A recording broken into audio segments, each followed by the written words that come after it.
Welcome back, everyone. So we had the neck and skull installed inside of the skin. Now what we're doing, I'm cleaning up around the edge of the skin, and I'm going to show you how to use your crazy glue so you can glue the skin around the beak the way you're supposed to. You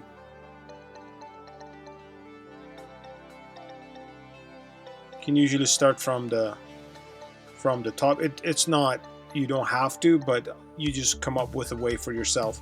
I like to start from the top.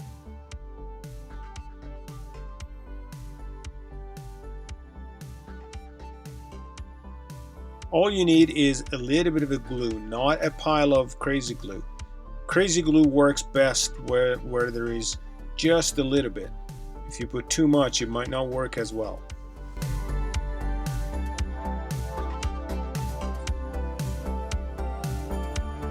So when you're when you're gluing the skin back around the beak, if you have your reference points glued down, which is the bottom and the corners, bottom, tops, and the corners, then you can work your way between those points, and then your skin will be glued symmetrically and perfectly well right in the center.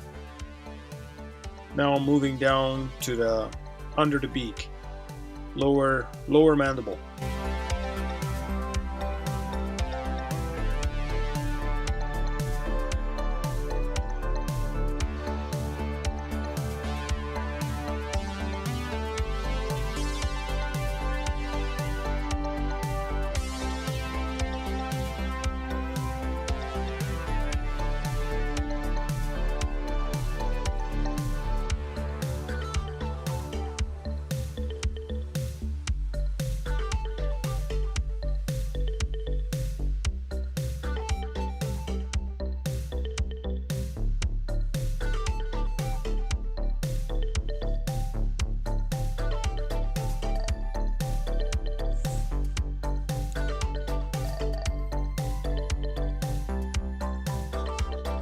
Okay, now we're moving on to wiring the wings.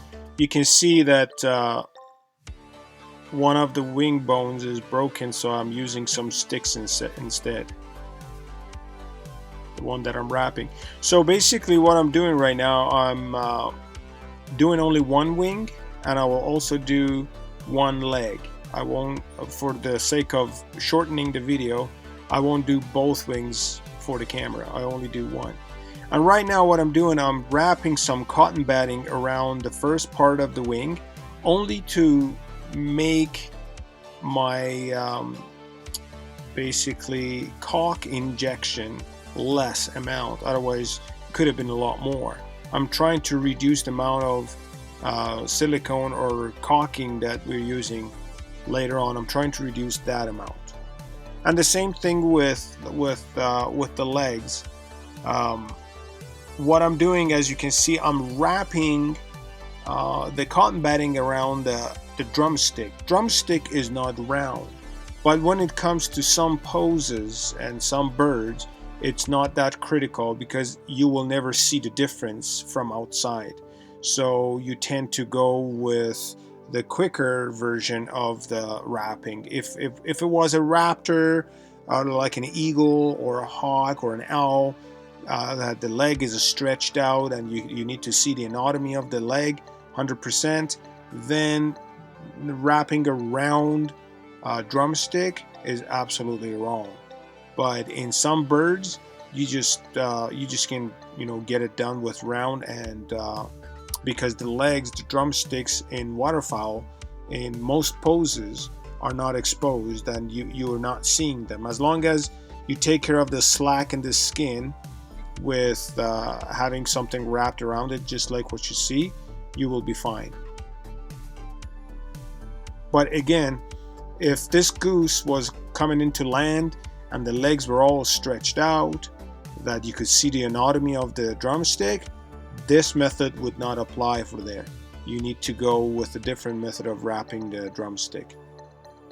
You need to make it flat muscle, not round muscle.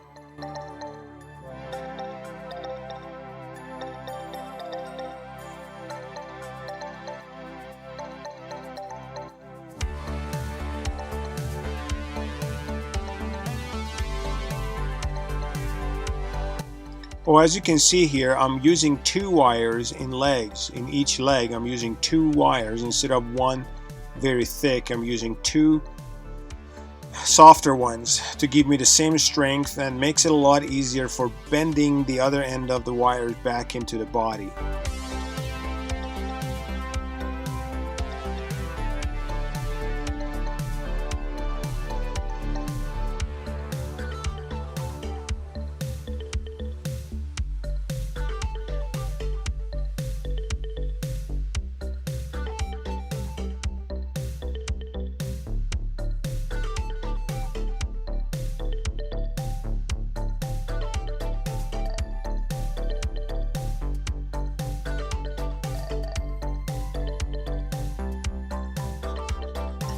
I'm sure I'm gonna get questioned about the gauge of the wire, and every time it just makes me feel that why do I need to go back and check it out? Because as I mentioned to you guys, I have a variety of wire at my disposal in my shop, and seriously, depending on the pose, that what I want to do and what bird it is and what pose I'm going to give the bird, I choose my wire by just feeling them and trying them right there in the shop. I don't have a set numbers for gauge numbers that when it comes to, for example, if you're doing geese, you got to use this gauge wire for the legs or this gauge wire for.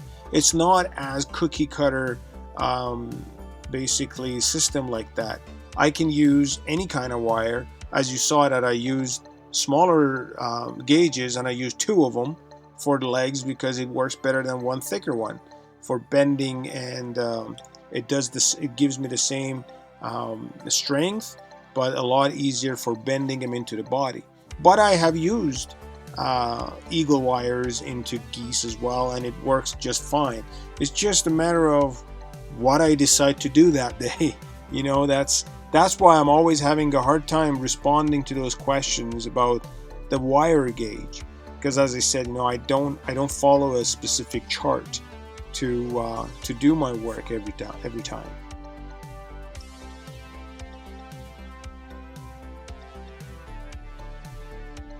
So I'm gonna just show you a quick, brief, and partial video of blow drying the bird, and then we're gonna move on. This is a stage that you're gonna see it less than a minute. It took me like hours to dry this whole big goose.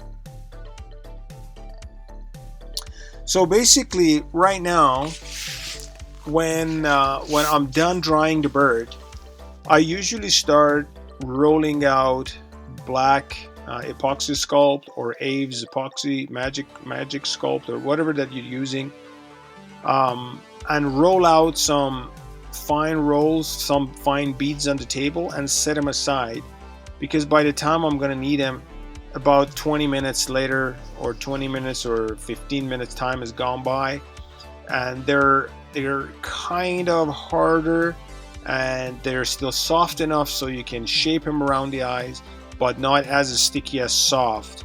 And then that's the best way to use your epoxy for your eye rings. So this video is coming up to be finished as well, guys. I hope you liked it, and I'm moving on to the next video, which is showing you how to do the eyelids on Canada Goose. Thank you very much for watching. Stay tuned.